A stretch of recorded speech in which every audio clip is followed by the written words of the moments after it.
नमस्कार मित्रांनो, कसे आहात सगळे? मस्त मजेत ना? आज आपण पाहणार आहोत 11th standard chemistry lesson number 3 that is some analytical techniques. त्यामध्ये आपण पाहतोय डिस्टिलेशन आणि सोबतच सॉल्व्हेंट एक्स्ट्रॅक्शन. हा आपला पार्ट 2चा व्हिडिओ आहे. आय होप की तुम्ही पार्ट 1 पाहिलं असेल. त्यामध्ये आपण प्युरिफिकेशन, क्रिस्टलायझेशन या सगळ्या गोष्टी पाहिल्या होत्या. So let us start. मित्रांनो, तुम्ही जर नीट UG 2021साठी तयारी करत असाल तर अनअकॅडमीतर्फे all India mock test series launch करण्यात आलेली आहे, ज्याद्वारे तुम्ही फ्रीमध्ये घरी बसून फ्रीमध्ये मॉक टेस्ट देऊ शकता. पूर्ण सिलेबसवरती आधारित ही मॉक टेस्ट असल्यामुळे तुम्हाला असं वाटेल की तुम्ही ॲक्च्युअल नीटचा पेपर सॉल्व करत आहात. सोबतच या ठिकाणी एक नव्हे, दोन नव्हे तर एकूण 5 मॉक टेस्ट आयोजित करण्यात आलेले आहेत आणि त्यापैकी एक मॉक टेस्ट ऑलरेडी 28 ऑगस्टला पार पडलेली आहे आणि आय होप की तुम्ही त्यामध्ये पार्टिसिपेट केलं असेल, कारण मी यादी ऑलरेडी अपडेट दिलं होतं. आणि आता आहे सेकंड मॉक टेस्ट, जी आहे 1 सप्टेंबरला. मॉक टेस्टचा टाईम आहे 2 to 5. तुम्ही फ्रीमध्ये एनरोलमेंट करू शकता. हे सगळ्यात महत्त्वाची गोष्ट आहे की तुम्हाला या ठिकाणी काही पे करायची गरज नाही आहे. तुम्ही जस्ट खाली डिस्क्रिप्शन बॉक्समध्ये लिंक दिली आहे, त्यावर क्लिक करू शकता आणि फ्रीमध्ये एनरोलमेंट करू शकता. त्या ठिकाणी काही कोड वगैरे विचारलास तर सुहानी 10 हा कोड देखील तुम्ही वापरू शकता. SUHANI आणि 10. ओके. सो आफ्टर दॅट आता ही मॉक टेस्ट का द्यावी असा प्रश्न पण तुमच्या मनामध्ये असेल. सगळ्यात महत्त्वाची गोष्ट, या ठिकाणी तुमची रिव्हिजन होऊ शकते आणि सोबतच तुम्हाला ही जी मॉक टेस्ट आहे तर ती हिंदी आणि इंग्लिश दोन्ही लँग्वेजेसमधून तुम्ही देऊ शकता. जी लँग्वेज कम्फर्टेबल असेल तर त्यामधून तुम्ही देऊ शकता. आणि सगळ्यात मोठा बेनिफिट हा आहे की तुम्ही जेव्हा ही मॉक टेस्ट देणार तेव्हा ही मॉक टेस्ट पूर्ण सिलेबसवरती आधारित असल्यामुळे तुमचा ॲक्च्युअल नीटमध्ये कोणता रँक येऊ शकतो हे देखील तुम्ही या ठिकाणी प्रेडिक्ट करू शकता. कारण संपूर्ण इंडियामधले विद्यार्थी या ठिकाणी नीट UGची ही टेस्ट देत असतात. मॉक टेस्ट देखील अनअकॅडमीवरची आणि ॲक्च्युअल टेस्ट देखील देणार आहेत. सो त्याच्यामुळे तुम्ही आसपासचा रँक देखील तिथे प्रेडिक्ट करू शकता. दुसरी गोष्ट अशी आहे की जेव्हा तुम्ही पेपर पूर्ण सॉल्व कराल त्यानंतर तुम्हाला जे काही तुमचं चुकलं वगैरे असेल किंवा एखादा प्रश्न तुम्हाला कसं सॉल्व करायचं हे नाही कळलं तर तुम्हाला त्या ठिकाणी व्हिडिओ सोल्युशन देखील प्रोव्हाइड केलं जाईल प्रत्येक प्रश्नासाठी, ज्याद्वारे तुम्ही कसा हा प्रश्न सोडवला जाऊ शकतो हे देखील पुन्हा ॲनालिसिस करू शकता किंवा पाहू शकता. नेक्स्ट आहे तुमचा त्या ठिकाणी रिपोर्ट देखील दिला जाईल. काय चुकलं आहे, काय इम्प्रूव्हमेंट आहे, काय बरोबर आहे हे पण तुम्हाला त्या ठिकाणी सांगितलं जाईल. आणि सोबतच ही जी एक्झाम आहे तर ॲज यू नो की तुम्हाला माहिती आहे 2021 पासून नीटचा पेपर पॅटर्न थोडासा बदललेला आहे. तर त्या नवीन पेपर पॅटर्ननुसार हा पेपर असणार आहे. सो तुम्ही ॲक्च्युअल एक्झाम देत असल्याप्रमाणे तुम्हाला फील येऊ शकतो आणि तुमची प्रिपरेशन खूप चांगली होऊ शकते. सो ही आहे second mock test. Third mock test तुम्ही पाहू शकता की 4 सप्टेंबरला आहे, त्याप्रमाणे तुम्ही प्रिपरेशन करू शकता. 4th मॉक टेस्ट आहे 7 सप्टेंबरला आणि 5th मॉक टेस्ट आहे 9 सप्टेंबरला. सो मॉक टेस्टचा टाईम तुम्ही या ठिकाणी चेक करू शकता की 2 PM प्रत्येक ठिकाणी 2 PMच टायमिंग आहे अप टू 5 PM पर्यंत. ओके. सो सोबतच तुम्ही या ठिकाणी सुहानी 10 हा कोड वापरू शकता फॉर फ्री एनरोलमेंट. मित्रांनो, तुम्ही आता नीट देणार नसाल पण जर 2022मध्ये किंवा 2023मध्ये जर तुम्ही नीट देणार असाल आणि तुम्हाला जर अनअकॅडमीचं सबस्क्रिप्शन हवं असेल तर तेही तुम्हाला मिळू शकतं. सबस्क्रिप्शन घेण्याआधी तुम्ही अनअकॅडमीचे फ्री क्लासेस चेक करू शकता. आय होप की तुम्हाला ते नक्कीच आवडतील आणि त्यानंतर तुम्ही सबस्क्रिप्शन बाय करू शकता. सबस्क्रिप्शन तुम्ही या ठिकाणी पाहू शकता की 24 मंथसाठी आहे, 12 मंथसाठी आहे, 6 मंथसाठी आहे. पण तुम्ही जर या ठिकाणी सुहानी 10 हा जर रेफरन्स कोड तुम्ही वापरला तर तुम्हाला या ठिकाणी 10% डिस्काउंट पण मिळणार आहे. सो तुम्ही हा कोड वापरू शकता. सोबतच या सगळ्यांबद्दल डिस्क्रिप्शन बॉक्समध्ये लिंक आहे, त्या लिंकवर क्लिक करून तुम्ही त्या पेजवरती जाऊ शकता. नेक्स्ट असं आहे की तुम्हाला जर नीट UG संदर्भात काही फायनान्शियल असिस्टन्स हवा असेल तर त्यासाठी तुम्ही इथे एक हेल्पलाईन नंबर आहे त्यावरती कॉल करू शकता. टायमिंग वगैरे सगळं दिलेलं आहे आणि तुमच्यासाठी काही स्पेशल बॅचेस पण आहेत ज्या की 1 सप्टेंबरपासून लॉन्च होणार आहेत. जसं की नीट UG 2022साठी बॅचेस आहेत, त्यासोबतच नीट UG 2023साठी बॅचेस आहेत आणि ह्या बॅचेस देखील तुम्ही जॉईन करू शकता. यासाठी तुम्हाला इथे जे सबस्क्रिप्शन आहे तर ते बाय करावं लागेल. त्याआधी तुम्ही स्पेशल क्लासेस पण पाहू शकता. सो फ्रेंड्स, आता आपण पाहतोय डिस्टिलेशन. प्रिव्हियस व्हिडिओमध्ये आपण पाहिलं होतं की कशा पद्धतीने आपण प्युरिफिकेशन करतो आणि आज आपण पाहणार आहोत सेपरेशन कशा पद्धतीने केलं जातं. सो डिस्टिलेशन हे मेनली आपण सेपरेशनसाठी यूज करणार आहोत. आता आपल्याला काय काय सेपरेट करायचं आहे तर पहिली गोष्ट volatile liquids from non volatile impurities. आता हे वोलाटाईल काय आहे तर वोलाटाईल म्हणजे काय? वोलाटाईल हा शब्द हे डिस्क्राईब करतो की एखादं लिक्विड किती लवकर किंवा किती इझिली वेपरमध्ये कन्वर्ट होतं आहे. पुन्हा एकदा, वोलाटाईल म्हणजे काय तर एखादं लिक्विड किती पटकन किंवा किती इझिली वेपरमध्ये किंवा गॅशियस फॉर्ममध्ये कन्वर्ट होतं आहे, याला आपण म्हणतो वोलाटाईल. ओके. सो आपल्याला नॉन वोलाटाईल म्हणजे काय की ते एवढं पटकन वेपरमध्ये कन्वर्ट होणार नाही, असं त्याला आपण म्हणणार आहोत non volatile. So non volatile इम्प्युरिटीजपासून आपलं जे वोलाटाईल लिक्विड आहे त्याला सेपरेट करणं हे सगळं येणार आहे डिस्टिलेशनमध्ये. ओके. नेक्स्ट आहे ते म्हणजे liquids having sufficient difference in their boiling point. आपल्याकडे 2 लिक्विड आहेत. असं आहे का की जगामध्ये जेवढे काही सगळे लिक्विड्स आहेत सगळ्यांचं बॉइलिंग पॉईंट सेम आहे? मग वॉटर घ्या किंवा अल्कोहोल घ्या, सगळ्याचं बॉइलिंग पॉईंट सेम आहे असं आहे का? तर नाही, प्रत्येकाचं बॉइलिंग पॉईंट वेगवेगळं आहे. मग असे आपल्याकडे 2 लिक्विड्स आहेत की त्यांचं बॉइलिंग पॉईंट वेगवेगळं आहे आणि ते एकत्र मिक्स झालेले आहेत आणि आपल्याला त्या दोघांना सेपरेट करायचं आहे.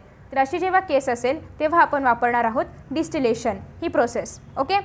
सो वोलाटाईलचं एखादं एक्झाम्पल म्हटलं तर आपल्या घरामध्ये परफ्यूम वगैरे असतो, लिक्विड परफ्यूम. तो जर आपण खूप जास्त दिवस असा उघडा ठेवला, उघडा म्हणजे काय त्याला झाकण वगैरे काय नाही आहे, जस्ट आपण तसंच उघडं ठेवलं एका बाउलमध्ये वगैरे, सपोज की परफ्यूम घेतला आणि तो असंच आपण उघडा ठेवला, तर ते काय होणार आहे, खूप दिवसानंतर किंवा काही 4-5 किंवा त्याची जेवढी कॅपॅसिटी असेल किंवा त्यामध्ये जेवढं अल्कोहोल असेल त्याच्या प्रमाणामध्ये ते लगेच वेपरमध्ये कन्वर्ट व्हायला लागतं. म्हणजे बेसिकली अल्कोहोल जर आपण घेतलं तर ते वोलाटाईलचं खूप चांगलं उदाहरण आहे.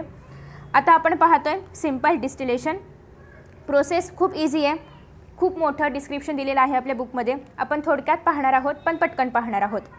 सो सगळ्यात पहिल्यांदा सिंपल डिस्टिलेशन आपण कधी वापरतो, तर आधी आपण ही लाईन वाचून घेऊया, डेफिनेशन वाचूया आणि मग मी तुम्हाला एक्सप्लेन करते. सगळ्यात पहिल्यांदा असं आहे की liquids which boil without decomposition. Decomposition म्हणजे काय, आपण प्रिव्हियस स्टँडर्डमध्ये डिकम्पोजिशन म्हणजे काय याच्यावरती पूर्ण अभ्यास केलेला आहे. सपोज की आपल्याकडे एखादं कंपाऊंड आहे, AB नाव आहे त्या कंपाऊंडचं, आणि ते जेव्हा डिकम्पोज होतं तेव्हा काय मिळतं आपल्याला, A1 मिळतं आणि B1 मिळतं. अशा प्रकारे आपल्याला 2 प्रोडक्ट्स मिळतात. हे काय झालं डिकम्पोजिशन. पण इथे आपल्याला डिकम्पोजिशन करायचं आहे का, नाही करायचं. म्हणजे अशा पद्धतीने एक कंपाऊंड डिझॉल्व होऊन किंवा त्यांच्यामध्ये रिॲक्शन होऊन त्यापासून 2 सेपरेट प्रोडक्ट्स आपल्याला नाही मिळवायचे आहेत. Okay. So liquids which boil without decomposition म्हणजे अशा प्रकारचं कोणतेही डिकम्पोजिशन न दाखवता जेव्हा एखादं लिक्विड बॉईल होतं कशामध्ये, ॲटमॉस्फेरिक प्रेशरमध्ये, are purified by the process of simple distillation. म्हणजे या ठिकाणी आपल्याला कोणतीही फर्दर रिॲक्शन करायची नाही आहे. आपल्याला फक्त एवढंच करायचं आहे की 2 लिक्विड आहेत आपल्याकडे, त्यांचे बॉइलिंग पॉईंट्स वर खाली आहेत, म्हणजे बॉइलिंग पॉईंट्स कमी जास्त आहेत किंवा ते वोलाटाईल आणि नॉन वोलाटाईल आहेत आणि त्यांना आपल्याला एक दुसऱ्यांपासून सेपरेट करायचं आहे आणि त्यासाठी आपण वापरतो सिंपल डिस्टिलेशन. ओके. आता त्यांनी असं सांगितलेलं आहे की सफिशियंट डिफरन्स आहे बॉइलिंग पॉईंटमध्ये. What is mean by sufficient difference. Sufficient म्हणजे अराउंड 40 डिग्री म्हणजे 30-40 डिग्री असा दोघांमध्ये डिफरन्स असणं. सपोज की आपल्याकडे एखादं लिक्विड आहे, लिक्विड A, ज्याचं बॉइलिंग पॉईंट आहे 100 डिग्री सेल्सिअस, लिक्विड B आहे ज्याचं बॉइलिंग पॉईंट आहे अराउंड 76 डिग्री सेल्सिअस. तर आपण या दोघांना इझिली सेपरेट करू शकतो by using the method simple distillation. Okay. मग तुम्ही म्हणाल जर असं असेल तर एकाचा बॉइलिंग पॉईंट आहे 100 डिग्री सेल्सिअस, दुसऱ्याचं बॉइलिंग पॉईंट आहे 96 डिग्री सेल्सिअस, मग आपण यांना कसं सेपरेट करणार. तर यासाठी दुसरी मेथड आहे जी आपण याच व्हिडिओमध्ये शेवटी पाहणार आहोत. Okay. So let us see. In this process म्हणजे सिंपल डिस्टिलेशनमध्ये, in this process the liquid is first converted into its vapour by boiling and then the vapour is condensed back into liquid by cooling and the pure liquid trickles down in the receiver. खूप confusion.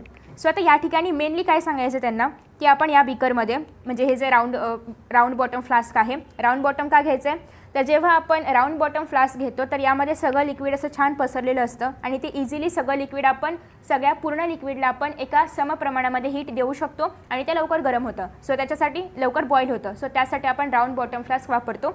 इथे छान wire gauge आहे, इथे burner आहे, सगळं तुम्हाला माहितीच आहे. सो या राऊंड बॉटम फ्लास्कमध्ये आपण ते मिक्सचर घेतलेलं आहे, जे पण आपल्याकडे A आणि B लिक्विड्स असतील ते आपण या ठिकाणी मिक्सचर घेतलेलं आहे त्यांचं. आता नेक्स्ट काय करायचं आहे, आपल्याला यामधून ज्याचं बॉइलिंग पॉईंट कमी आहे म्हणजे जे पटकन बॉईल होणार आहे त्याला आपल्याला पटकन बाहेर काढायचं आहे आणि त्याला आपल्याला सेपरेट करायचं आहे. ओके. सो आता इथे काय होणार आहे, सगळ्यात पहिल्यांदा हे जे आपण याला बर्न करणार आहोत किंवा याला आपण बॉईल करणार आहोत, तर बॉईल केल्यानंतर ऑब्वियसली लिक्विड आहे, लिक्विडचं कन्वर्जन कशामध्ये होतं, वेपरमध्ये होतं. सो याचं कन्वर्जन होणार आहे वेपरमध्ये. इथे आपण थर्मामीटर अटॅच केलं आहे का, तर हे किती डिग्रीवरती बॉईल होतं आहे हे फाइंड आउट करण्यासाठी किंवा त्याच्यानुसार त्याला तेवढीच हीट देण्यासाठी. सो आता हे बॉईल झालं, सपोज की हे 70 डिग्री सेल्सिअसवरती बॉईल झालं. ओके. बॉईल झाल्यानंतर यामधलं वेपर जे आहे तर ते इथे जो आपण साईड आर्म लावलेला आहे त्या साईड आर्ममधून हे जे वेपर आहे तर ते इथे कंडेन्सरमध्ये आलं. कंडेन्सरमध्ये आल्यानंतर या ठिकाणी 2 आउटलेट्स आहेत, एक आउटलेट आहे आणि एक इनलेट आहे. सो वॉटर आउटलेट आणि वॉटर इनलेट आपण वापरणार आहोत का, तर या ठिकाणी आपल्याला टेम्परेचर कूल डाऊन करायचं आहे. ओके. टेम्परेचर कूल डाऊन करताना आपण मोस्टली वॉटर वापरतो. वॉटर याच्यामध्ये मिक्स नाही करायचं आहे आपल्याला, वॉटर याच्यामध्ये मिक्स नाही करायचं आहे, फक्त या ठिकाणी वॉटर या बाहेरच्या रिजनमध्ये आपल्याला आणायचं आहे. का, तर टेम्परेचर कूल डाऊन करायचं. या ठिकाणी टेम्परेचर खूप जास्त होतं आणि इथून जेव्हा हे वेपर यामध्ये जाते तेव्हा आपल्याला टेम्परेचर कूल डाऊन करायचं आहे आणि टेम्परेचर कूल डाऊन करण्यासाठी आपण या ठिकाणी वॉटरचा वापर करणार आहोत. पण वॉटर आपल्याला त्या वेपरमध्ये मिक्स नाही करायचं आहे. वेपर छान असं सुटसुटी त्या नळीमधून बाहेर जाईल आणि हे जे आपलं वॉटर आहे ते फक्त या नळीच्या बाहेर जी काही जागा आहे तर त्या ठिकाणी राहणार आहे. ओके. सो आता या ठिकाणी या पाण्यामुळे काय होणार आहे, टेम्परेचर रिड्यूस होणार आहे. टेम्परेचर रिड्यूस झाल्यामुळे हे जे वेपर आहे त्याचं पुन्हा एकदा कन्वर्जन कशामध्ये होणार आहे, लिक्विडमध्ये. ऑब्वियस गोष्ट आहे, जेव्हा आपण वेपरचं टेम्परेचर हॉट टेम्परेचर काढून घेणार म्हणजे त्याला जेव्हा आपण कूल करणार तेव्हा त्याचं कन्वर्जन कशामध्ये होणार, लिक्विडमध्ये होणार. सो हे वेपर पुन्हा एकदा लिक्विडमध्ये कन्वर्ट झालं. मग आता हे जे लिक्विड आहे हे सेम त्याच नळीमधून या दुसऱ्या फ्लास्कमध्ये कोनिकल फ्लास्कमध्ये कलेक्ट करणार आहोत आपण आणि अशा पद्धतीने 2 सोल्युशन्स आपण वेगवेगळे केलेले आहेत. Okay. So in this way आपण दोन्ही लिक्विड्सला वेगवेगळ्या सेपरेट करू शकतो by using simple distillation. I hope की हे तुम्हाला कळलं असेल. आता ही सेम प्रोसेस आपण वाचणार आहोत आपल्या पुस्तकामध्ये. सो सगळ्यात पहिल्यांदा हे तुम्हाला कळलं असेल जे पण या ठिकाणी सांगितलं होतं. नेक्स्ट आहे the apparatus used for simple distillation is shown in 3.4. काय काय आपण वापरणार आहोत, राऊंड बॉटम फ्लास्क आपण या ठिकाणी घेतलेला आहे. The flask has a side arm through which it is connected to a condenser. आता या ठिकाणी आपण जर पाहिलं तर एक साईड आर्म आहे आणि त्या साईड आर्ममधून आपण एक छोटंसं कंडेन्सर त्या ठिकाणी अटॅच केलं आहे. का अटॅच केलं आहे, तर जी काही वेपर या ठिकाणी तयार होईल ती वेपर इथे आल्यानंतर त्याचं कन्वर्जन वॉटरमध्ये करण्यासाठी. आफ्टर दॅट नेक्स्ट आहे the condenser has a jacket with 2 outlets. Jacket म्हणजे काय, ह्या कंडेन्सरला कवरिंग आहे ना, हे मधलं जे आहे पाईपलाईन किंवा पाईपसारखं स्ट्रक्चर त्याला एक कवरिंग आहे. सो त्या कवरिंगला आपण म्हणतोय जॅकेट. आणि त्या जॅकेटला 2 आउटलेट्स आहेत. एक तर वॉटर आउटलेट आहे आणि दुसरं म्हणजे वॉटर इनलेट आहे की ज्यामधून पाणी आतमध्ये येणार, ज्यामधून पाणी काम झालं की बाहेर निघून जाणार. काम झालं की म्हणजे कसं, ते जे वेपर आहे तर ते थंड झालं, त्याचं पाण्यामध्ये त्याचं लिक्विडमध्ये कन्वर्जन झालं की ते वॉटरचं काही काम नाही आहे. सो ते आपण आउटलेटमधून बाहेर काढून घेणार. आफ्टर दॅट नेक्स्ट आहे the liquid to be distilled is taken in the round bottom flask fixed by clamp. So आता या ठिकाणी जे लिक्विड आपल्याला ज्या लिक्विडचं आपल्याला डिस्टिलायझेशन करायचं आहे ते लिक्विड आपण या ठिकाणी या राऊंड बॉटम फ्लास्कमध्ये घेणार आहोत. The flask is placed in a water bath or oil bath or sometimes wire gauze is kept on a stand as shown in 3.4. आता हे जे आपलं राऊंड बॉटम फ्लास्क आहे हे गोल आहे, निमुळता भाग आहे. आपण असंच त्याला बर्नरवरती धरणार का, तर अजिबात नाही. त्याला आपण वायर गॉजवरती ठेवणार आहोत. का तर असंच आपण कसं धरणार, काचेचं भांडं येते, फुटू वगैरे पण शकते जास्त टेम्परेचर झालं तर. सो त्याच्यामुळे आपण काय करणार आहोत, दोघांच्यामध्ये एक वायर गॉज ठेवणार आहोत. वायर गॉज नाही मिळालं तर अशा पद्धतीने वॉटर बाथ किंवा ऑइल बाथ तुम्ही या ठिकाणी वापरू शकता. Let me show you oil bath कसं असतं. कुठे गेलं रे, हां. सो याला आपण म्हणतो ऑइल बाथ. बेसिकली आपण वॉटर बाथ जास्त वापरतो. वॉटर बाथमध्ये काय होतं की आपण एक बीकर घेतो किंवा अशा पद्धतीचं एक भांडं घेतो, यामध्ये पाणी असतं आणि त्या पाण्यामध्ये आपण हे राऊंड बॉटम फ्लास्क ठेवणार आहोत जेणेकरून याचा डायरेक्ट कॉन्टॅक्ट बर्नरशी येऊ नये. ओके. सो एकतर आपण वायर गॉज वापरतो किंवा आपण ऑइल बाथ वापरतो किंवा आपण वॉटर बाथ वापरतो. सो जे अवेलेबल असेल ते तुम्ही या ठिकाणी वापरणार आहात. आफ्टर दॅट नेक्स्ट सो आता या ठिकाणी जेव्हा हे इथून वेपर तयार होईल, वेपर कंडेन्सरमध्ये जाऊन जेव्हा त्याचं कन्वर्जन लिक्विडमध्ये होईल तेव्हा ते प्युरिफाईड लिक्विड कलेक्ट करण्यासाठी कोणीतरी असायला पाहिजे. यासाठी आपण इथे एक कोनिकल फ्लास्क आपण घेतलेला आहे की ज्यामध्ये इथून आलेलं प्युरिफाईड लिक्विड कलेक्ट होईल. ओके.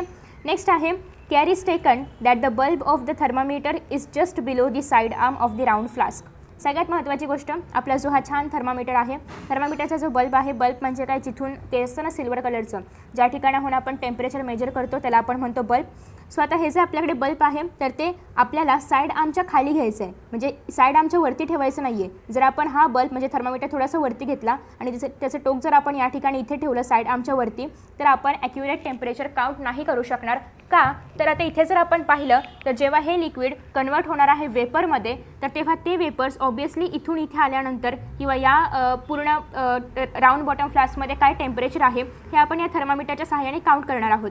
पण जर हे टेम्परेचरचं टोक वरती असेल, थर्मामीटरचं टोक जर वरती असेल तर हे वेपर इथून निघूनही जाईल आणि आपल्याला ॲक्युरेट जे टेम्परेचर आहे तर ते फाइंड आउट करता येणार नाही. सो त्यासाठी हे बल्ब खाली असलं पाहिजे जेणेकरून तेवढं टेम्परेचर झालं की मग आपण इझिली बर्नर बंद करू शकतो किंवा बर्नर चालू ठेवूनही आपण त्याचं वेपर कलेक्ट करू शकतो, जसं की आपण एक्सपेरिमेंट करतो त्याप्रमाणे.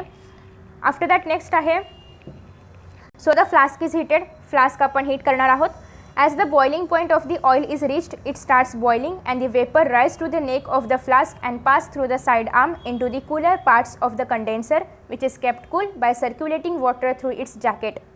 जेव्हा त्या लिक्विडचं बॉइलिंग पॉईंट येईल, सपोज की बॉइलिंग पॉईंट आहे 70 डिग्री सेल्सिअस, 70 डिग्री सेल्सिअसपर्यंत हे गरम झालं की ऑब्वियसली हे बॉईल व्हायला लागेल. बॉईल झालं की त्याच्यामध्ये वाफ तयार होईल आणि हे वेपर ही जी मान आहे या राऊंड बॉटम फ्लास्कची तर त्या ठिकाणी ते वेपर कलेक्ट होणार आहे. ते वेपर आपण या साईड आर्म थ्रू या कंडेन्सरमध्ये कलेक्ट करणार आहोत. कंडेन्सरचं काम काय आहे, वेपरचं कन्वर्जन लिक्विडमध्ये करणं. सो त्यासाठी या ठिकाणी वॉटर सर्क्युलेट होतं, इनलेटमधून वॉटर आत जातं, आउटलेटमधून वॉटर काम झालं की बाहेर जातं. सो आता या ठिकाणी इथे जे वेपर येईल, वेपरचं कन्व्हर्जन होणार आहे कशामध्ये, लिक्विडमध्ये, आणि ते लिक्विड या कंडेन्सर थ्रू येणार आहे, जो की ते लिक्विड कलेक्ट करायला तिथे उभा आहे. इन दिस वे ही एवढीशीच प्रोसेस आहे. आय होप की तुम्हाला समजले असेल. आता आपण पाहतोय छानसं एक्झाम्पल म्हणजेच ॲक्टिव्हिटी आहे. ॲक्टिव्हिटीचा एम असा आहे सगळ्यात पहिल्यांदा की आपल्याला काय करायचं आहे, to separate the components of a liquid mixture containing acetone, ज्याचं बॉइलिंग पॉईंट आहे 56 डिग्री सेल्सिअस, आणि वॉटर, ज्याचं बॉइलिंग पॉईंट तुम्हाला सर्वांना माहिती आहे 100 डिग्री सेल्सिअस. सो आपल्याकडे एक मिक्सचर आहे ज्यामध्ये ॲसिटोन आणि वॉटर एकदम मिक्स झाले, आणि ते असं मिक्स झाले की आपल्याला वाटतं ते एकच आहे. जसं की आपण म्हणतो ऑइल काय होतं, पाण्यावरती तरंगतं. ओके, सो ऑइल आणि वॉटर आपण इझिली डिस्टिंग्विश करू शकतो की बाबा वरती जे तरंगते ते ऑइल आहे आणि खाली जे आहे ते पाणी आहे. पण जर आपण ॲसिटोन पाहिलं आणि वॉटर पाहिलं, अराउंड दोघांचा कलर पण मिळता जुळता असतो, आणि त्यामुळे आपण इझिली नाही सांगू शकत की हा पार्ट ॲसिटोनचा आहे, हा पार्ट वॉटरचा आहे, असं आपण नाही सांगू शकत. सो बेसिकली हे एक एकदम असं मिक्स झालेलं असं एक मिक्सचर तयार होतं की आपण इझिली डिस्टिंग्विश नाही करू शकत, असं हे मिक्सचर आहे. आणि या मिक्सचरमधून आपल्याला ॲसिटोन आणि वॉटर आता सेपरेट करायचं आहे. त्यासाठी आपण ॲपॅरेटसमध्ये काय काय घेतो आहे, ॲज युजल मगाशी आपण जे पाहिलं तीच सेम प्रोसेस या ठिकाणी होणार आहे. सेम प्रोसेस आहे, फक्त एवढंच की ते आपण एक्झाम्पल पाहतो आहे. मगाशी आपण जस्ट असंच पाहिलं की ॲक्टिव्हिटी किंवा एक्सपेरिमेंट नेमकं कसा केला जातो ते आता आपण कम्प्लिटली पाहतो आहे. सो सगळ्यात पहिल्यांदा डिस्टिलेशन फ्लास्क विथ कंडेन्सर. आता यामध्ये सगळं जे दाखवले ते सगळं इथे घ्यायचं आहे. थर्मामीटर असेल, कंडेन्सर आहे, रिसिव्हर आहे, राऊंड बॉटम फ्लास्क आहे, सगळं. फक्त या ठिकाणी 2 रिसिव्हर घ्यायचे आहेत. मगाशी बिचार एकटाच होता, आता आपण दोघांना आणतो आहे. सो आता या ठिकाणी 2 रिसिव्हर का घ्यायचे, तर आपल्याला वॉटर पण सेपरेट करायचे आणि ॲसिटोन पण सेपरेट करायचे, दोघं सेपरेट करायचे. सो 2 रिसिव्हर पाहिजेत. सो या ठिकाणी आपण 2 रिसिव्हर घेतो आहे, आणि थर्मामीटर ॲज युजल आहेच. केमिकल कसं काय घेणार आहोत आपण या ठिकाणी, obviously mixture of water and acetone हे आहे आपलं बेसिक केमिकल, कारण याच्याशिवाय प्रोसेस पुढे जाणारच नाही आहे. प्रिन्सिपल असं आहे, काय व्हायला पाहिजे यामध्ये किंवा काय होणार आहे यामध्ये, तर acetone and water are two miscible liquids. Miscible म्हणजे काय, एकदम एकमेकांमध्ये मिक्स झालेले आहेत की ते आपण इझिली डिस्टिंग्विश करू शकत नाही. जसं की आपण वॉटर आणि ऑइल डिस्टिंग्विश करू शकतो, त्याप्रमाणे आपण हे इझिली नाही सांगू शकत की हा पार्ट ॲसिटोनचा आहे, हा पार्ट वॉटरचा आहे, आणि असं सेपरेट करा, असं काही नाही येते. तर ते आपल्याला ॲक्च्युअल मेथडनेच सेपरेट करावं लागणार आहे. नेक्स्ट आहे, या दोघांमध्ये जर आपण पाहिलं बॉइलिंग पॉईंट 56 डिग्री आहे, 100 डिग्री आहे. बऱ्यापैकी दोघांच्या बॉइलिंग पॉईंटमध्ये डिफरन्स आहे. सो आपण इझिली सिम्पल डिस्टिलेशन मेथडच्या सहाय्याने हे सेपरेट करू शकतो. सो सगळ्यात पहिल्यांदा काय होईल, ॲसिटोन बॉईल होईल की वॉटर. ऑब्वियसली ॲसिटोन बॉईल होणार, कारण ॲसिटोनचा बॉइलिंग पॉईंट काय आहे, लो आहे, त्याच्यामुळे ॲसिटोन लवकर बॉईल होणार. आता जेव्हा हे ॲसिटोन बॉईल होईल, या ठिकाणी दोघांचं मिक्सचर आहे ॲसिटोनचं आणि वॉटरचं. सो जेव्हा 56 डिग्री टेम्परेचर येईल तेव्हा ॲसिटोन बॉईल व्हायला लागेल. ॲसिटोन बॉईल झाल्यानंतर ॲसिटोनचं या ठिकाणी वेपर तयार होईल. कंडेन्सरमध्ये जाऊन ॲसिटोनचं कन्वर्जन लिक्विडमध्ये होईल, म्हणजे वेपरचं कन्वर्जन लिक्विडमध्ये होईल, आणि ते लिक्विड आपण या कलेक्ट करणार. म्हणजे ह्याच्यामध्ये काय असणार आहे, फक्त ॲसिटोन असणार आहे, वॉटर असेल का नाही. का नाही, कारण वॉटर तर 56 टेम्परेचरला बॉईल होईल का, नाही होणार, ते 100लाच होणार आहे. मग वॉटर याच्यामध्ये कशाला येईल, नाही येणार, आणि फक्त ॲसिटोन असणार आहे. ओके, सो आपण ॲसिटोनला सेपरेट केलं. मग ऑब्वियसली याच्यामध्ये फक्त आणि फक्त वॉटर राहील का, नाही. काही थोडेसे पार्टिकल असणार आहेत ॲसिटोनचे, जे की या ठिकाणी मधल्या टेम्परेचरमध्ये म्हणजे 56 to 100च्या दरम्यान हे निघून जातील. ते इम्प्युरिटीज असेल तर ते निघून जाईल. ओके, आणि मग या ठिकाणी राहील वॉटर, त्याच प्रोसेसने कलेक्ट करू शकतो. ओके, तर अशा पद्धतीने आपण ॲसिटोन आणि वॉटर सेपरेट करणार आहोत. सो सगळ्यात पहिल्यांदा या ठिकाणी काय सांगितले की when the mixture of acetone and water is heated, जेव्हा आपण या मिक्सचरला हीट करू with the help of burner. So त्याच्यानंतर सगळ्यात पहिल्यांदा टेम्परेचर येणार आहे 56 डिग्री. ॲसिटोन या ठिकाणी वेपराइज होईल, डिस्टिल ऑफ होईल म्हणजे निघून जाईल. आणि when all acetone distils out and then temperature rises to 100 degree Celsius, water पण डिस्टिल आउट होणार आहे. ऑब्वियसली 56 डिग्री सेल्सिअस नंतर टेम्परेचर वाढत जाईल. टेम्परेचर वाढल्यानंतर 100 डिग्री सेल्सिअसवरती येईल, आणि जेव्हा टेम्परेचर 100 डिग्री सेल्सिअसवरती येईल तेव्हा या ठिकाणी जे वॉटर असेल त्याचे पण वेपर तयार होतील, आणि वेपर तयार झाल्यानंतर वेपर कंडेन्स होईल, आणि पुन्हा एकदा आपण वॉटर पण सेपरेट करू शकतो सेम प्रोसेसने. So procedure, take the mixture of water and acetone in the distillation flask and arrange the apparatus. So या ठिकाणी आपण मिक्सचर घेतलेलं आहे कोणाचं, वॉटरचं आणि ॲसिटोनचं. Heat the flask on a water bath. या ठिकाणी आपण वॉटर बाथ घेणार आहोत, नाही दाखवलं बट तरीही सपोज करा की या ठिकाणी वॉटर बाथ आहे, म्हणजे जस्ट वॉटर आहे, आणि त्याच्यामध्ये आपण तो राऊंड बॉटम फ्लास्क ठेवलेला आहे. नेक्स्ट आहे, जेव्हा 56 टेम्परेचर येईल तेव्हा ॲसिटोन जे होणार आहे डिस्टिल्ड ऑफ. सगळं तेच आहे, पुन्हा ऐका, पुन्हा ऐकल्यामुळे पाठ पण होईल आत्ताच, आणि तुम्ही इझिली लिहू पण शकता. After all acetone distilled, change the receiver. जेव्हा सगळं ॲसिटोन या ठिकाणी बाहेर येईल, रिसिव्हरला बदला, कारण ॲसिटोन आपल्याला पूर्णतः मिळालेला आहे. Discard a few ml of the liquid, आणि मध्ये जे काही लिक्विड येईल, कारण ऑब्वियसली या ठिकाणी 56 to 100पर्यंत आपल्याला जायचं आहे आणि 100वरच वॉटर बॉइलिंग व्हायला स्टार्ट होणार आहे, आधी वॉटर बॉईल होणार नाही आहे. सो याच्यामध्ये पण काही पार्टिकल्स असतील जे की इम्प्युरिटीज असेल किंवा दोघांचं एकदम कंबाईंड मिक्सचर असेल, तर असे काही इम्प्युरिटीज वगैरे असतील तर ते या दोघांच्या मधल्या टेम्परेचरला या ठिकाणी वेपराईज होतील. ओके, 100 डिग्री यायच्या आधी पण काहीतरी पार्टिकल्स तुम्हाला त्याचं वेपरायझेशन झालेलं पाहायला मिळेल. सो ती जे काही इम्प्युरिटी असेल ती पण या ठिकाणी बाहेर पडेल, आणि ती एकदा का बाहेर पडली की मग तुम्हाला या ठिकाणी फायनल प्युअर असं वॉटर पाहायला मिळणार आहे ॲट दी 100 डिग्री सेल्सिअसच्या टेम्परेचरवरती. Okay, so after that as the temperature reaches 100 degree Celsius water begins to distil, म्हणजे वॉटर तेव्हा वेपरमध्ये कन्वर्ट होईल आणि मग ते आपण दुसऱ्या रिसिव्हरमध्ये कलेक्ट करू शकतो. फक्त एवढंच की दोघांच्या मधलं जे काही टेम्परेचर असेल त्या ठिकाणी जर काही वेपराईज झालं तर ते आपण बाहेर फेकून देणार आहोत, त्याचा आपल्याला काही उपयोग नाही आहे, ते आपण डिस्कार्ड करणार आहोत. फक्त आपल्याला ॲसिटोन एका रिसिव्हरमध्ये आणि वॉटर दुसऱ्या रिसिव्हरमध्ये पाहिजे, बाकी काही नको आहे. सो नेक्स्ट या ठिकाणी आता आपण पाहतोय फ्रॅक्शनल डिस्टिलेशन, थोडीशी ॲडव्हान्स प्रोसेस. फ्रॅक्शनल डिस्टिलेशनमध्ये आपण दोन जरा एक्स्ट्रा गोष्टी वापरतोय, फक्त हे दोघं एक्स्ट्रा येणार आहेत. यामधले पण आपण आवश्यकतेनुसार एक किंवा हे दोघांपैकी एक काहीतरी वापरतो. यांचं नाव काय आहे? फ्रॅक्शनेटिंग कॉलम्स. याला आपण फ्रॅक्शनेटिंग कॉलम्स असं म्हणणार आहोत. फ्रॅक्शनेटिंग कॉलम्स आपण इथे वापरतोय, त्याच्यामुळे या प्रोसेसला आपण फ्रॅक्शनल डिस्टिलेशन असं म्हणतोय.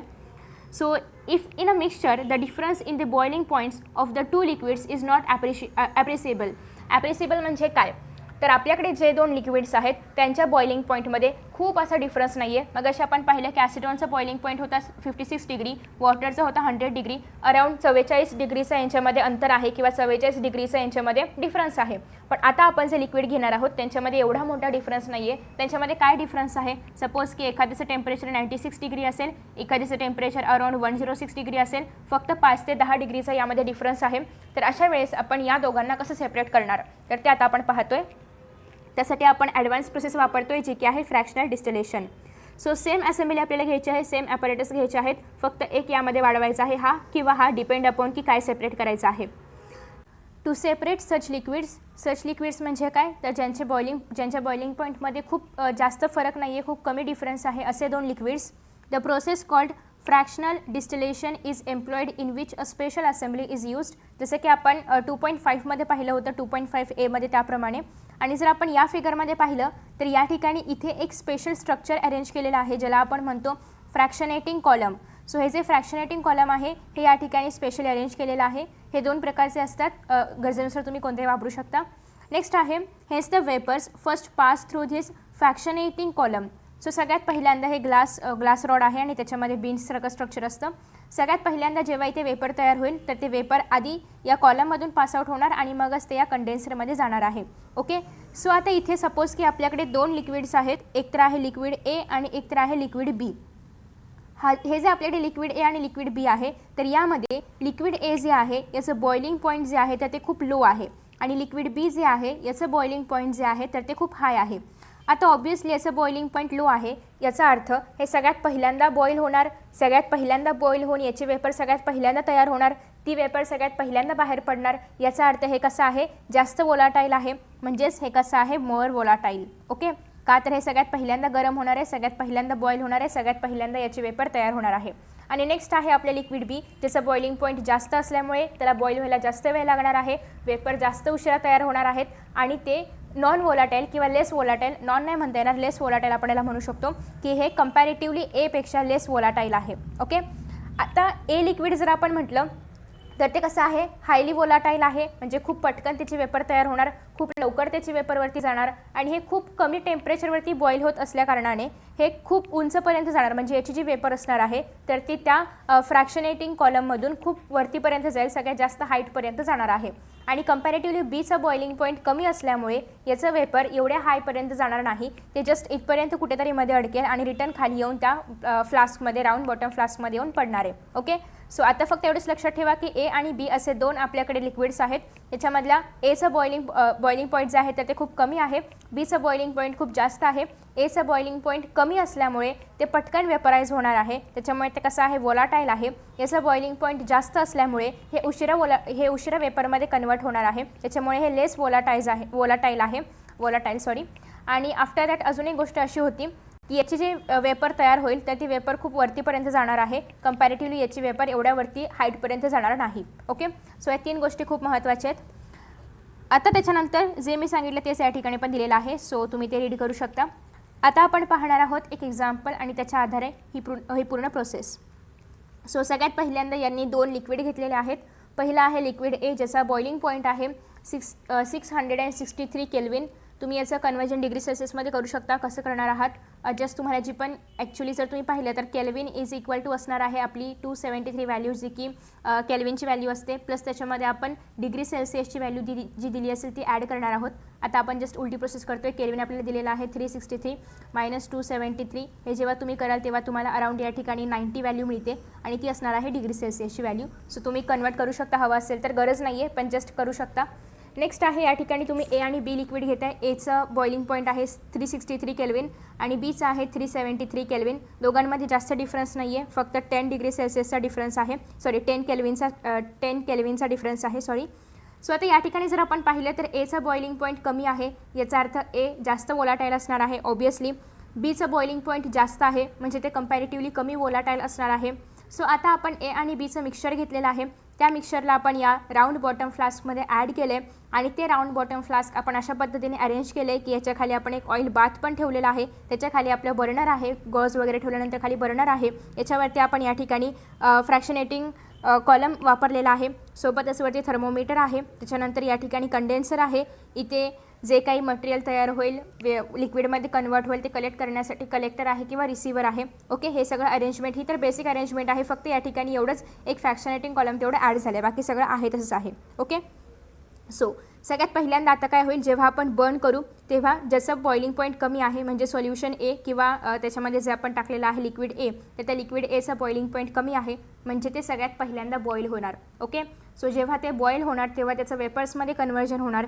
हे वेपर्स या फ्रॅक्शनेटिंग कॉलममधून बाहेर येणार. इथे आल्यानंतर ते इथून कंडेन्सरमध्ये जाणार. त्या वेपरचं कन्वर्जन लिक्विडमध्ये होणार. लिक्विडमध्ये झाल्यानंतर ते लिक्विड या ठिकाणी रिसिव्हरमध्ये कलेक्ट केलं जाणार. पण तुम्ही म्हणाल एवढ्या वेळामध्ये हे जे दुसरं लिक्विड आहे लिक्विड बी, तर ते पण तर बॉईल व्हायला लागेल कारण त्याचा पण बॉइलिंग पॉईंट जवळजवळ येत असणार आहे ऑब्वियसली. पण जर आपण या ठिकाणी पाहिलं तर बीचं बॉइलिंग पॉईंट जास्त असल्यामुळे ते कमी वोलाटाईल आहे आणि ते कमी वोलाटाईल असल्यामुळे ते इतक्यावरती जाईल का, नाही जाणार, कारण मगाशीच आपण पाहिले की त्याची वाफ जास्त वरपर्यंत जाऊ शकत नाही. मग जसं जसं हे लिक्विड ए वर जाऊन इथपर्यंत येणार तोपर्यंत टेम्परेचर अराउंड 373 पर्यंत येत असणार आहे. जसं टेम्परेचर 373 पर्यंत येईल तसं हे जे लिक्विड बी आहे ह्याचं पण वेपरायझेशन व्हायला लागेल. पण ते वेपरायझेशन इथपर्यंत स्टॉप होईल, याच्यावरती ते जाणार नाही. का तर ते कसं आहे, लेस वोलाटाईल आहे. लेस वोलाटाईल असल्यामुळे वेपर जास्त वरती जाणार नाही, इथपर्यंतच वेपर जाईल. आणि मग पुन्हा काय होणार आहे दुसऱ्या स्टेपला, की हे जे वेपर आहे तर ते इथून रिटर्न बॅक येतं. इथे वेपर येऊन पोहोचलं, इथून ते वेपर रिटर्न बॅक येतं आणि पुन्हा या राऊंड फ्लास्कमध्ये जातं. म्हणजे काय होतं, इथे आपल्याला लिक्विड बी मिळालेलं आहे. या रिसिव्हरमध्ये मगाशी आपण लिक्विड ए कलेक्ट केलं आहे आणि अशा पद्धतीने आपण लिक्विड ए आणि लिक्विड बी आपण सेपरेट करतो. आपण काय केलं, दोघांमध्ये जो कमी डिफरन्स आहे त्याचा फायदा घेतला आणि बीला इथेच ठेवलं आणि एला तिकडे पाठवलं. ओके, पुन्हा एकदा मी एक्सप्लेन करते. आय होप की थोडंसं फास्ट झालं असेल. आता मी स्लो करण्याचा प्रयत्न करेन. सगळ्यात पहिल्यांदा आपल्याकडे ए आणि बी हे 2 सोल्युशन आहेत किंवा हे 2 लिक्विड्स आहेत, जे की त्यांचं मिक्सचर आपण या ठिकाणी या राऊंड बॉटम फ्लास्कमध्ये घेणार आहोत. यामध्ये एचा बॉइलिंग पॉईंट कमी आहे, बीचा बॉइलिंग पॉईंट जास्त आहे. ज्याचा बॉइलिंग पॉईंट कमी असतो ते पटकन वेपराईज होतं, त्याला आपण मोर वोलाटाईल म्हणतो. ज्याचा बॉइलिंग पॉईंट जास्त असतो त्याला वेपराईज व्हायला वेळ लागतो, त्याला आपण लेस वोलाटाईल असं म्हणतो. जे मोर वोलाटाईल आहे म्हणजे जे लिक्विड ए आहे त्याची वाफ तयार झाल्यानंतर ती वाफ खूप हायर लेवलपर्यंत वरती जाते. पण जे लिक्विड बी आहे त्याची ते लेस वोलाटाईल असल्यामुळे त्याची वाफ एवढ्या वरतीपर्यंत जाणार नाही. त्याची वाफ खूप लिमिटेड एरियापर्यंत किंवा लिमिटेड लेवलपर्यंत वरती जाते आणि रिटर्न बॅक येते. ओके, सो याच प्रॉपर्टीचा आता आपण फायदा घेतो आहे. आता या ठिकाणी दोघांचं मिक्सचर आहे. जेव्हा आपण हे बॉईल करायला लागू तर बॉईल केल्यानंतर सगळ्यात पहिल्यांदा 363 टेम्परेचर येईल की 373, अरे 363 येणार ना. हां, सो 363 टेम्परेचर सगळ्यात आधी येणार आहे. 363 टेम्परेचर आल्यानंतर म्हणजे त्या ठिकाणी तेवढं बॉईल झाल्यानंतर तिथे जे आपलं लिक्विड ए आहे तर ते इव्हापोरेट व्हायला लागेल, वेपरमध्ये कन्वर्ट व्हायला लागेल. त्याचे वेपर्स अशा पद्धतीने इथून मधून असे येणार आहेत. आल्यानंतर पुन्हा एकदा या ठिकाणी या कंडेन्सरमध्ये येतील. कंडेन्सरमधून ते वेपर्सचं कन्वर्जन लिक्विडमध्ये होईल, कारण या ठिकाणी ॲज यू नो की वॉटर वगैरे फिरत असते इकडून तिकडे. सो त्याच्यामुळे याचं कन्वर्जन लिक्विडमध्ये होणार आहे आणि ते लिक्विड या ठिकाणी रिसिव्हरमध्ये कलेक्ट केलं जाणार आहे. ओके, पण तोपर्यंत ही सगळी प्रोसेस होईपर्यंत टेम्परेचर वाढत जाणार आहे 373 पर्यंत. 373 वरती टेम्परेचर आलं की यामधलं जे उरलेलं सोल्युशन आहे त्याचं पण वेपरायझेशन व्हायला लागतं. बट ॲज यू नो की या ठिकाणी आपण सोल्युशन ए ऑलरेडी कलेक्ट केलेलं आहे तोपर्यंत. सो हे जे सोल्युशन बी आहे तर ते जेव्हा वेपराईज व्हायला लागतं तर तेव्हा ते जास्त वरपर्यंत जाऊ शकत नाही का तर ते लेस वोलाटाईल आहे. सो याचं वेपरायझेशन फक्त इथपर्यंतच जातं, रिटर्न बॅक येतं का तर वरती जाऊ शकत नाही तर खालीच येणार, ऑब्वियस गोष्ट आहे. सो ते रिटर्न खाली येतं. खाली येईपर्यंत त्या वेपरचं पुन्हा एकदा वॉटरमध्ये कन्वर्जन झालेलं असतं, कारण त्याला वरती जरा जागा नाही तर ऑब्वियसली ते तिथे कंडेन्स होणार, कारण आपण बर्नर बंद करणार आहोत. सो ते कंडेन्स होणार आणि रिटर्न बॅक येणार आहे याच फ्लास्कमध्ये. ओके, सो अशा पद्धतीने इथे आपल्याला सोल्युशन बी मिळते किंवा लिक्विड बी मिळते, इथे आपल्याला लिक्विड ए मिळते आणि अशा पद्धतीने आपण दोघांनाही छान सेपरेट केलेलं आहे. ओके, सो आता अशा पद्धतीने अजून आपण काय काय सेपरेट करू शकतो तर mixture of acetone and methyl alcohol.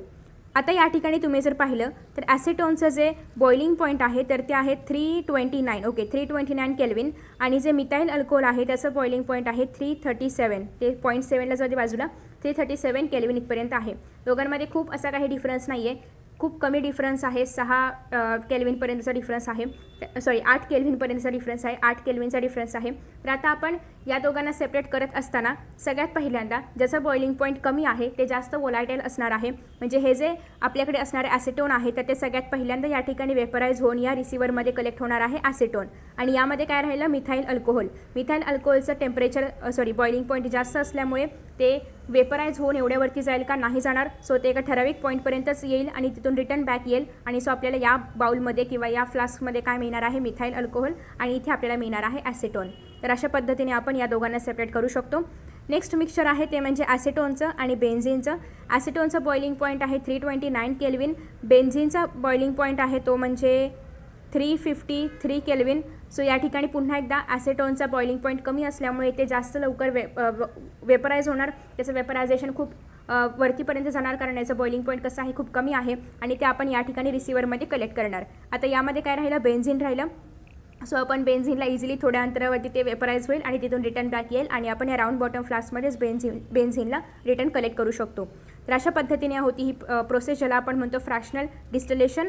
सोबतच ही जी प्रोसेस आहे तर ही पेट्रोलियम इंडस्ट्रीजमध्ये पण वापरली जाते, का तर क्रूड ऑइल वगैरे सेपरेट करण्यासाठी. ओके, सो आय होप की तुम्हाला ही प्रोसेस समजली असेल. आता आपण पाहतोय नेक्स्ट प्रोसेस जी की आहे distillation under reduced pressure. So आता या ठिकाणी काय होतं तर सगळ्यात पहिल्यांदा आतापर्यंत आपण पाहिलं की दोन लिक्विड्स आहेत आपल्याकडे. एकतर दोघांमधला बॉइलिंग पॉईंटमधला अंतर खूप जास्त आहे किंवा दोघांच्या बॉइलिंग पॉईंटमधलं अंतर खूप कमी आहे. अशा वेळेस आपण कशा पद्धतीने त्यांना सेपरेट करतो हे आपण पाहिलं. पण आता असं आहे की लिक्विड्सचं जे बॉइलिंग पॉईंट आहे ते प्रचंड हाय आहे, खूप जास्त हाय आहे, का लिमिटच्या बाहेर खूप मोठं त्यांचं बॉइलिंग पॉईंट आहे. तर अशा वेळेस आपण काय करतो, त्यांचं बॉइलिंग पॉईंट कमी करतो आणि मग त्यांना याच पद्धतीने पुन्हा एकदा सेपरेट करणार आहोत. पण बॉइलिंग पॉईंट कमी करण्यासाठी काय केलं जातं हे आता आपण पाहतोय. तर liquids having high boiling point, very high boiling point और those which decompose on high heating किंवा on heating and purified by carrying out distillation under reduced pressure. So एकतर मगाशी आपण पाहिलं की ही प्रोसेस आपण कधी वापरतो, जेव्हा ज्या ठिकाणी डिकम्पोजिशन वगैरे होत नाही, सोबतच टेम्परेचर एका लिमिटपर्यंत असतं. बट इथे टेम्परेचर पण खूप हाय आहे, पण आणि त्यासोबतच जेव्हा आपण हीटिंग करू त्या लिक्विडला तेव्हा त्या ठिकाणी डिकम्पोजिशन पण होऊ शकतं. तर अशा परिस्थितीमध्ये आपण वापरणार आहोत distillation under reduced pressure. So इथे काय केलं जातं, in this method the liquid is made to boil at a temperature which is below its normal boiling point by reducing the pressure on the surface of the liquid. So इथे काय करणार, suppose की आपल्याकडे जे liquid आहे ते आपण somewhat आपण इथे बीकर वगैरे घेऊया, कारण या ठिकाणी तुम्हाला डायग्राम नाही दिलं आहे बुकमध्ये. सो त्याच्यामुळे आपण इथेच डायग्राम तयार करूया. माझं ड्रॉइंग एवढं छान नाही आहे. सो समजून घ्या की हे बीकर आहे आणि या बीकरमध्ये आपण टाकणार आहोत ते सोल्युशन किंवा ते लिक्विड जे पण आपल्याकडे असेल ते लिक्विड आपण याच्यामध्ये टाकलेलं आहे. लिक्विड टाकल्यानंतर ह्या लिक्विडचा जो सरफेस एरिया आहे, म्हणजे हा जो वरचा भाग आहे, म्हणजे लिक्विडचा वरचा एक थर असतो ना, तो जो थर आहे त्याचा आपण प्रेशर कमी करणार आहोत. प्रेशर कमी केल्यामुळे काय होणार आहे, ऑब्व्हियसली जे आपलं बॉइलिंग पॉईंट आहे तर ते पण कमी होतं आहे. बरं, आता हे प्रेशर स्वतःहून कमी होईल का, तर नाही. प्रेशर कमी करण्यासाठी आपण वापरणार आहोत वॉटर पंप किंवा व्हॅक्यूम पंप. मागच्या व्हिडिओमध्ये आय थिंक की तुम्हाला माहिती असेल आपण व्हॅक्यूम पंप पाहिला होता. तर त्याच पद्धतीचा व्हॅक्यूम पंप आपण या ठिकाणी टेम्परेचर रिड्यूस करण्यासाठी वापरणार आहोत, प्रेशर रिड्यूस करण्यासाठी वापरणार आहोत. प्रेशर रिड्यूस झालं की आपोआप बॉइलिंग पॉईंट रिड्यूस होणार आहे आणि एकदा का बॉइलिंग पॉईंट रिड्यूस झाला की मग आपण या सोल्युशनला by help of distillation, simple distillation किंवा फ्रॅक्शनल डिस्टिलेशनच्या सहाय्याने आपण सेपरेट करू शकतो. ओके, सो फक्त याचं काम काय आहे, फक्त आणि फक्त टेम्परेचर रिड्यूस करणं किंवा बॉइलिंग पॉईंट रिड्यूस करणं. कसं होणार ते प्रेशर रिड्यूस केलं की होणार. ओके, सो आता हे कुठे वापरलं जातं तर सोपपासून ग्लिसरॉलला सेपरेट करण्यासाठी आपण हे टेक्निक वापरतो. ओके, सोप इंडस्ट्रीमध्ये ग्लिसरॉलला सोपपासून बाहेर काढण्यासाठी आपण हे वापरणार आहोत. So basically in soap industry glycerol is separated from soap by using this technique. खूप छोटीशी छान सिंपल होती. नेक्स्ट आहे सॉल्वंट एक्स्ट्रॅक्शन. सो आता आपण पाहतोय शेवटचा टॉपिक, तो म्हणजे सॉल्वंट एक्स्ट्रॅक्शन. सॉल्वंट एक्स्ट्रॅक्शन म्हणजे काय, तर सपोज की आपल्याकडे सोल्युशन आहे, ॲक्वियस सोल्युशन आहे म्हणजे पाणी आहे त्यामध्ये, आणि त्या पाण्यामध्ये आपलं एखादं ऑर्गॅनिक सबस्टन्स मिक्स झालं आहे. हे आपल्याकडे याच्यामध्ये पाणी आहे आणि या पाण्यामध्ये आहे ते म्हणजे ऑर्गॅनिक सबस्टन्स. आता हे ऑर्गॅनिक सबस्टन्स आपण जेव्हा त्यामध्ये मिक्स केलेलं आहे किंवा ऑलरेडी मिक्स झालेलं आहे किंवा आपण टाकतोय एक्सपेरिमेंटसाठी, तर तेव्हा हे ऑब्वियसली काय असणार आहे, दिस विल बी अवर सॉल्यूट. हे आपलं सॉल्यूट असणार आहे आणि हे जे या ठिकाणी वॉटर प्रेझेंट आहे त्याला आपण म्हणणार आहोत सॉल्वंट. Okay, solvent. सो आपण सॉल्वंट ॲज अ वॉटर घेतलेलं आहे, solute as a organic substance आपण त्यामध्ये मिक्स केलं आहे.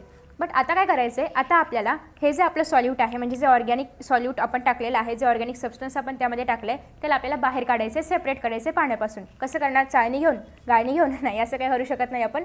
त्यासाठी एक वेगळी प्रोसेस आहे. त्यासाठी आपण काय करायचं ते पहा. सिम्पल एक अशा पद्धतीने आपण सेपरेटिंग फनेल घेणार आहोत. ही प्रोसेस तुम्हाला या ठिकाणी लिहिलेली पाहायला मिळेल, बट मी तेही या ठिकाणी सांगते. आपण घेतलेला आहे एक सेपरेटिंग फनेल. या फनेलमध्ये इथे आपण ॲड केलेलं आहे आपल्या मगाशी तयार झालेलं सोल्युशन, ज्यामध्ये काय होतं, पाणी ॲज अ काय प्रेझेंट होतं सॉल्वंट, आणि त्यामध्ये आपण काय ॲड केलं होतं, आपलं ऑर्गॅनिक सोल्यूट. ओके, सो आता आपण यामध्ये घेतलेलं आहे ऑर्गॅनिक सोल्यूट आणि ॲक्वियस म्हणजे पाणी. सो याच्यावरती एक आपण अजून एक लेअर, ऑब्वियसली हे जे या ठिकाणी स्क्रू आहे तर ते बंद आहे. हां, सो आता याच्यावरती आपण एक घेणार आहोत सॉल्वंटचा लेअर. आता हे सॉल्वंट कसं असणार आहे, organic. Yes, organic.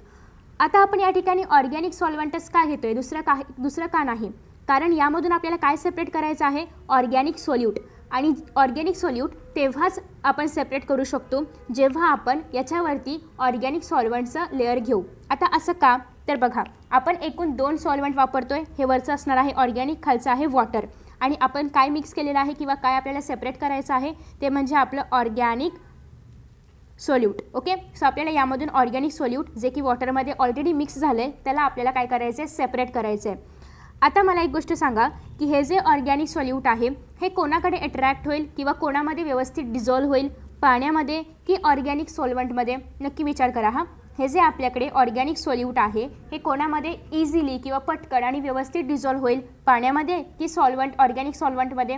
Obviously organic सॉल्वंटमध्ये, कारण हे पण ऑर्गॅनिक आहे आणि हे पण ऑर्गॅनिक आहे. त्यामुळे हे जे या ठिकाणी प्रेझेंट असलेलं पाण्यामध्ये ते पूर्ण डिझॉल्व्ह नाही झालं आहे, फक्त आपण त्याला मिक्स केलं आहे. ओके, ते पूर्णतः डिझॉल्व्ह नाही झाले. मगाशी आपण जे सोल्युशन तयार केलं ॲक्वियस सोल्युशनमध्ये त्यामध्ये हे पूर्णतः डिझॉल्व्ह नाही झाले, ते जस्ट यामध्ये मिक्स झालं आहे. ओके, सो ते जे पाण्यामध्ये या ठिकाणी प्रेझेंट असणारं जे ऑर्गॅनिक सोल्यूट आहे त्याला जेव्हा आपल्याला सेपरेट करायचं आहे तर त्यासाठी आधी आपल्याला हे ऑर्गॅनिक सोल्यूट पाण्यामधून ऑर्गॅनिक सॉल्वंटमध्ये ट्रान्सफॉर्म करावं लागेल आणि मग त्या ऑर्गॅनिक सॉल्वंटमधून आपण आपलं ऑर्गॅनिक सोल्यूट पुढच्या प्रोसेसनी सेपरेट करणार आहोत. आधी आपल्याला यामधून पाणी बाहेर काढायचं आहे, कारण पाणी बाहेर काढलं की आपलं हे जे सॉल्यूट आहे हे या सॉल्वंटमध्ये डिझॉल्व्ह होईल. ओके, आय होप की काहीतरी कळतं आहे किंवा लिंक लागते. पुन्हा एकदम एक्सप्लेन करणार आहेच. सो आता आपण हे रीड करत करत एक्सप्लेन करूया. सगळ्यात पहिल्यांदा, when an organic substance is present in an aqueous solution. आपल्याकडे एक पाण्याचं सोल्युशन आहे, आपल्याकडे पाणी आहे आणि त्या पाण्यामध्ये मिक्स झालेलं आहे एक ऑर्गॅनिक सबस्टन्स, डिझॉल्व्ह नाही, मिक्स झाले. ओके, दुसरी गोष्ट, it can be extracted from that solution by shaking it with an organic solvent. मग आता आपल्याला ते जे मिक्स झालेलं ऑर्गॅनिक सबस्टन्स होतं ते बाहेर काढायचं आहे. त्यासाठी आपण काय करणार आहोत, हे मिक्स झालेलं ऑर्गॅनिक सबस्टन्स आणि त्यासोबत असणारं पाणी हे सोल्युशन घेतो आहे. त्याच्यावरती आपण घेणार आहोत आपलं ऑर्गॅनिक सॉल्वंट, मग ते कोणतंही असो, आपल्याला ऑर्गॅनिक असल्याशी मतलब आहे. आणि आता आपण ह्याला शेक करणार आहोत. हे जे आपलं सेपरेटिंग फनेल आहे याला आपण शेक करणार आहोत. शेक केल्यानंतर, हलवल्यानंतर यामध्ये जे पण ऑर्गॅनिक सबस्टन्सचे पार्टिकल्स प्रेझेंट आहेत तर ते ऑब्वियसली ऑर्गॅनिक सॉल्वंटकडे अट्रॅक्ट होणार किंवा त्यामध्ये ते डिझॉल्व्ह होणार आणि त्यामध्येच ते मिक्स होणार किंवा पूर्णतः डिझॉल्व्ह होणार आहेत. कशामध्ये? ऑर्गॅनिक सॉल्व्हंटमध्ये. आता हे पार्टिकल्स जेव्हा या ऑर्गॅनिक सॉल्व्हंटमध्ये डिझॉल्व्ह होतील तेव्हा अशा प्रकारे आपल्याला आफ्टर शेकिंग अशा पद्धतीने एक स्ट्रक्चर पाहायला मिळेल की ज्या ठिकाणी इथे ऑर्गॅनिक कंपाऊंड तयार झाले. या ऑर्गॅनिक कंपाऊंडमध्ये काय गेलेले आहेत? यामधले ऑर्गॅनिक पार्टिकल्स वरती शिफ्ट झालेले आहेत, वरती मिक्स झालेले आहेत. मग आता खाली काय राहिलं? फक्त आणि फक्त पाणी. बरं, पाणी खालीच का राहिलं? तर पाण्याची डेन्सिटी जास्त आहे as comparative to the organic solvent किंवा ते वरती गेलेलं सॉल्यूट. या दोघांपेक्षाही पाण्याची डेन्सिटी जास्त आहे. सो या ठिकाणी राहिलं फक्त पाणी. आता आपण हा स्क्रू ओपन करणार आणि यामधला हा खालचा लेअर आपण पूर्णतः काढून घेणार आणि मग हा खालचा लेअर पूर्णतः निघून गेला की या ठिकाणी फक्त हे जे हिरवं हिरवं आहे, हे हिरवं हिरवं म्हणजे काय आहे? त्या ठिकाणी ऑर्गॅनिक कंपाऊंड आहे. तर ते इथपर्यंत आलं की आपण स्क्रू पुन्हा बंद करणार, कारण आपलं पाणी ऑलरेडी आपण या दुसऱ्या बीकरमध्ये खाली कलेक्ट केलेलं आहे. ओके, सो पाणी सेपरेट झालं. आता या ठिकाणी काय प्रेझेंट आहे? फक्त ऑर्गॅनिक सॉल्व्हंट आणि ऑर्गॅनिक सॉल्यूट यांचा एक कंपाऊंड या ठिकाणी प्रेझेंट आहे. आणि या कंपाऊंडमधूनही आपल्याला जो आपला ऑर्गॅनिक सबस्टन्स आहे म्हणजे ऑर्गॅनिक सॉल्यूट जे आपण त्यामध्ये मिक्स केलं होतं ते आता आपल्याला बाहेर काढायचं आहे. आणि ते बाहेर काढण्यासाठी, ते रिमूव्ह करण्यासाठी पुन्हा एकदा आपण डिस्टिलेशन प्रोसेस वापरणार आहोत. सिम्पल डिस्टिलेशन आपण या ठिकाणी पुन्हा एकदा वापरू शकतो आणि त्यामधून आपण आपला ऑर्गॅनिक सबस्टन्स बाहेर काढणार आहोत आणि अशा पद्धतीने हे सेपरेशन कंप्लीट होणार आहे. ओके, आय होप तुम्हाला समजलं असेल. आपण पुन्हा एकदा रीड करतोय. So the organic liquid should be immiscible with water and be able to form 2 layers. So इथे आपण जे ऑर्गॅनिक मटेरियल जे पण पाण्यामध्ये ॲड झालेलं आहे तर ते कसं पाहिजे? पाण्याशी डिझॉल्व्ह झालेलं नसायला पाहिजे, पाण्याशी एकदम मिक्स झालेलं नसायला पाहिजे. ज्याप्रमाणे तेल आणि पाणी एकावर एक असतात किंवा 2 लेअर तयार होतात तेलाचे आणि पाण्याचे, त्याप्रमाणे या ठिकाणी सॉल्यूटचे आणि ॲक्विसिव्ह सोल्युशनचे 2 लेअर तयार झाले पाहिजेत. सो असे जर 2 लेअर्स तयार झाले तरच आपण ही प्रोसेस या ठिकाणी वापरू शकतो. आफ्टर दॅट नेक्स्ट आहे, in this process the solute distributes itself between 2 immiscible liquids. So आता यामध्ये जर आपण पाहिलं तर हे जे सॉल्यूट आहे तर ते स्वतःला त्या 2 इमिसिबल लिक्विडमध्ये, 2 इमिसिबल म्हणजे काय? वरती असणारं आपलं सॉल्वंट जे की ऑर्गॅनिक आहे, खाली असलेलं आपलं पाणी जे की ज्याच्यामध्ये आपण आपलं ऑर्गॅनिक सबस्टन्स जे आहे ते मिक्स केलेलं आहे. सो आता हे सर आपण घेणार आहोत एका सेपरेटिंग फनेलमध्ये. आपण त्याला छान असे शेक करणार आहोत. शेक केल्यानंतर ऑब्वियसली या ठिकाणी 2 फेज तयार होते शेक करायच्या आधी. हे असणार आहे ऑर्गॅनिक फेज ज्या ठिकाणी ऑर्गॅनिक सॉल्वंट प्रेझेंट आहे आणि हे असणार आहे आपलं ॲक्वियस फेज ज्याला आपण या ठिकाणी म्हणू शकतो. तर या ठिकाणी हे असणार आहे ॲक्वियस फेज की ज्यामध्ये फक्त ॲक्वियस मटेरियल प्रेझेंट आहे म्हणजे पाणी प्रेझेंट आहे. ओके, सो या ठिकाणी हे 2 फेजेस तयार झालेले आहेत. आणि याच्यानंतर सिम्पल प्रोसेस, ते शेक केल्यानंतर या ठिकाणी जे ऑर्गॅनिक सबस्टन्सेस आहेत ते वरती जातील, आपण पाणी रिमूव्ह करणार आणि मग या ठिकाणी हे सगळं आपण डिस्टिलेशनच्या हेल्पने यामधलं ऑर्गॅनिक सबस्टन्स बाहेर काढणार आणि ऑर्गॅनिक जे आपलं सॉल्वंट आहे ते सेपरेट होईल. आय होप की तुम्हाला हे समजलं असेल. बरं, आता एवढं सगळं का करायचं? तर यासाठीच की आपल्याला ऑर्गॅनिक सबस्टन्स बाहेर काढायचं आहे with the help of organic solvent. आणि या ठिकाणी आपण सॉल्यूटला बाहेर काढण्यासाठी, सॉल्यूटला एक्स्ट्रॅक्ट करण्यासाठी सॉल्वंटची मदत घेतोय, म्हणून ह्याला आपण म्हणतो सॉल्वंट एक्स्ट्रॅक्शन. पुन्हा एकदा, सॉल्यूट म्हणजे ऑर्गॅनिक सबस्टन्सला बाहेर काढण्यासाठी, एक्स्ट्रॅक्ट करण्यासाठी आपण ऑर्गॅनिक सॉल्वंट या ठिकाणी वापरतोय, म्हणजे हे येलो कलरचं या ठिकाणी वापरतोय आणि त्यामुळे आपण या प्रोसेसला सॉल्वंट एक्स्ट्रॅक्शन असं म्हणणार आहोत. ओके, तर ही प्रोसेस इम्पॉर्टंट आहे यासाठी की याच्यामधून म्हणजे खूप कमी कालावधीमध्ये आपण हे सेपरेशन करू शकतो. आता next, if the solute is less soluble in organic phase then a technique called continuous extraction is used. आता मगाशी आपण जे काही या ठिकाणी केलं की शेक केल्यानंतर यामध्ये हे जे काही ऑर्गॅनिक सबस्टन्स होतं तर ते वर सॉल्वंटमध्ये ऑर्गॅनिक सॉल्वंटमध्ये जाऊन मिक्स झालं आणि मग हे ग्रीन कलरचं कंपाऊंड तयार झालं. हे आपण मगाशी पाहिलं. पण जे या ठिकाणी असणारं जे आपलं ओरिजिनल ऑर्गॅनिक मटेरियल आहे ते जर या फेजमध्ये किंवा ते जर या ऑर्गॅनिक सॉल्वंटमध्ये जर डिझॉल्व होत नसेल किंवा ते त्या ठिकाणी सोल्युबल नसेल तर मग काय करायचं? असं पण असू शकतं ना की ऑर्गॅनिक आहे तर दरवेळी सोल्युबल असायलाच पाहिजे असं काही नाही आहे. काही प्रॉपर्टीज वेगळ्या असतात आणि त्या ठिकाणी जर ते सोल्युबल नसेल तर मग काय करायचं? तर ते आता आपण या ठिकाणी पाहणार आहोत. त्याला आपण म्हणणार आहोत कंटिन्युअस एक्स्ट्रॅक्शन. सो कंडिशन अशी आहे की या ठिकाणी हे जे आपलं ऑर्गॅनिक सबस्टन्स आहे तर ते शेक केल्यानंतर या ऑर्गॅनिक सॉल्वंटमध्ये डिझॉल्व नाही होते आणि तेव्हा आपण वापरणार आहोत कंटिन्युअस एक्स्ट्रॅक्शन.